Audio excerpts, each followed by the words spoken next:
When worlds collide, the result is spectacular, and astronomers think they've detected the aftermath of such an event around another star. The Hidden Universe Showcase explores exciting new results in infrared astronomy from NASA's Spitzer Space Telescope.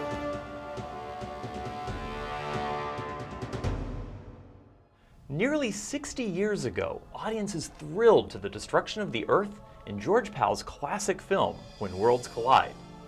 Now, the idea of a planetary smash-up is a staple of science fiction, but can it really happen? Astronomers using NASA's Spitzer Space Telescope actually think they've seen the aftermath of such a collision around another star. And it can help us understand similar calamities that happened long ago, right here in our own solar system. The story unfolded as Dr. Casey Liss and his team studied disks around young stars. Once planets have formed, astronomers think there are a lot of leftover asteroids in the system.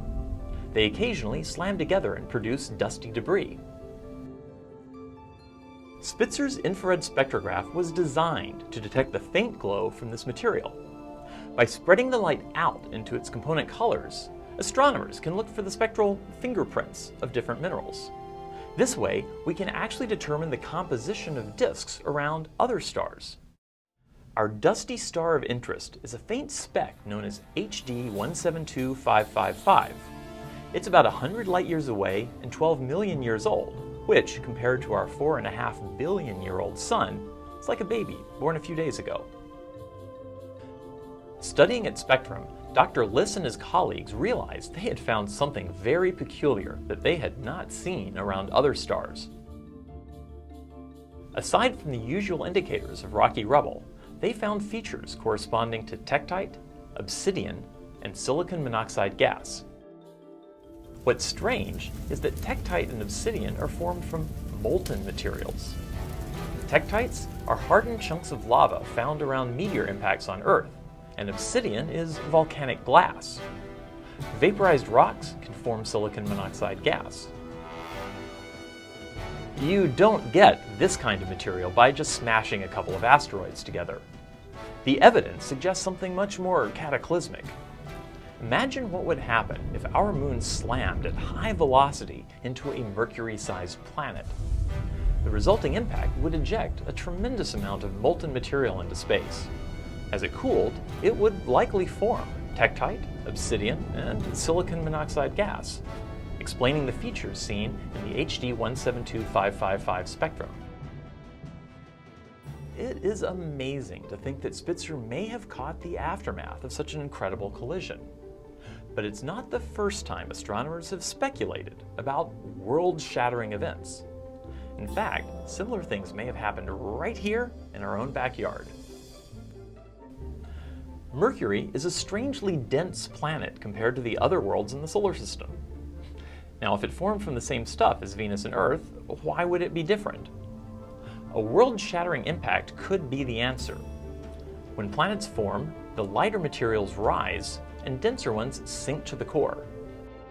Remove the outer, lighter layers, and you're left with a denser planet, once what's left cools off.